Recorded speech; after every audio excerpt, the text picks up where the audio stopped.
வணக்கம் நண்பர்களே. இன்னைக்கு நாம என்ன பார்க்க போறோம் அப்படின்னு பார்த்தீங்கன்னா, ROI அப்படின்னு சொல்லக்கூடிய ரிட்டர்ன் ஆன் இன்வெஸ்ட்மெண்ட் அப்படிங்கிற ஒரு பேசிக் கான்செப்டை வச்சுக்கிட்டு நிறைய கம்பெனிகள் மக்களிடத்திலிருந்து நிறைய பணங்களை வாங்கி அவங்க ட்ரேட் அப்படிங்கிற ஒரு கான்செப்டை கொண்டு பண்ணி நமக்கு பணம் பண்ணி கொடுத்துக்கிட்டு இருக்காங்க.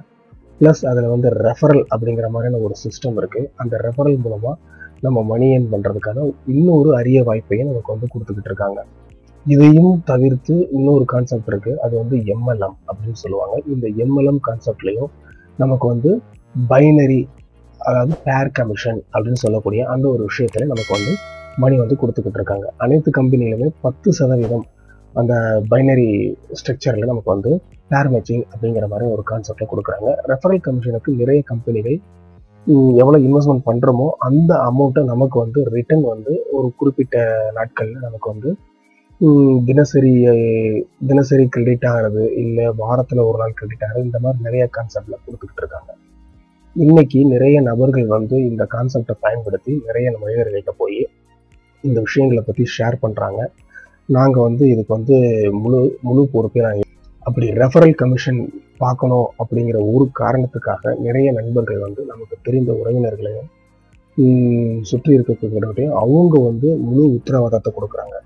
ஒரு விஷயத்தை நான் சொல்லிக்கிறேன் ஃப்ரெண்ட்ஸ். இப்போ நீங்கள் ஒரு டிமேட் அக்கௌண்ட் ஒன்று ஓப்பன் பண்ணி நீங்கள் ஒரு ட்ரேட் பண்ணுறீங்க, ஒரு 1000 ரூபாயோ இல்லை ஒரு 10,000 ரூபாயோ ஒரு 25,000 ரூபாயோ நீங்கள் இன்வெஸ்ட்மெண்ட் பண்ணி நீங்கள் ட்ரேடிங் பண்ணுறீங்க அப்படின்னா அது லாபம் மட்டும் இருக்காது, தோல்வியும், அதாவது நஷ்டம் அப்படிங்கிற மாதிரி ஒரு விஷயம் இருக்குது. அதனால் இந்த ROI கான்செப்டில் வரக்கூடிய நிறைய கம்பெனிகளில் லாபம் மட்டுமே ஏற்படுவதற்கான வாய்ப்புகள் இருக்குன்னு சொல்லிட முடியாது.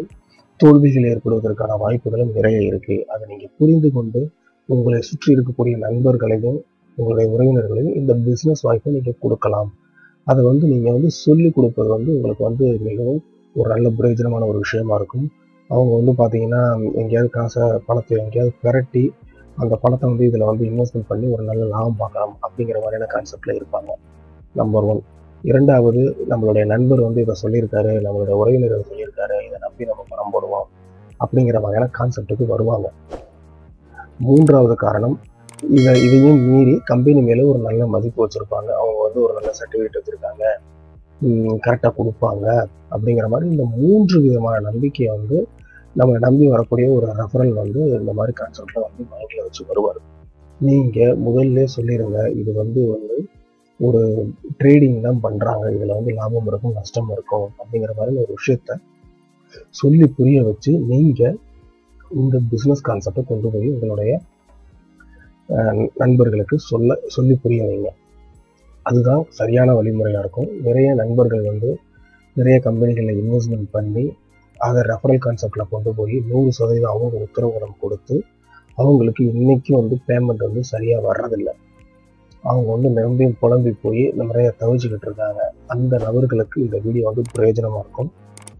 இந்த வீடியோ பார்த்துட்டு இருக்கிற ஒவ்வொரு நண்பர்களும், ரெஃபரல் ஏர்ன் பண்ணிக்கிட்டு இருக்கக்கூடிய இந்த கான்செப்ட்ல பண்ணிட்டு இருக்கக்கூடிய ஒவ்வொரு நண்பர்களும் இந்த விஷயத்த உங்களுக்கு கீழே இருக்கக்கூடிய டவுன்லைன்ல இருக்கக்கூடியவங்களுக்கு சொல்லி புரிய வைங்க. இனி புதிதாக வரக்கூடிய ஒரு டவுன்லைனருக்கு இந்த விஷயத்த சொல்லியே நீங்க சேருங்க. இப்படி சொல்லி சேர்த்தாலே உங்களோட பிசினஸ் ஒரு நல்ல பிசினஸா இருக்கும் அப்படிங்கிறது என்னுடைய ஒரு தாழ்மையான கருத்தாக இருக்கு. பிடிச்சிருக்கு அப்படின்னா உங்க நண்பர்களுக்கு ஷேர் பண்ணுங்க. Thank you friends.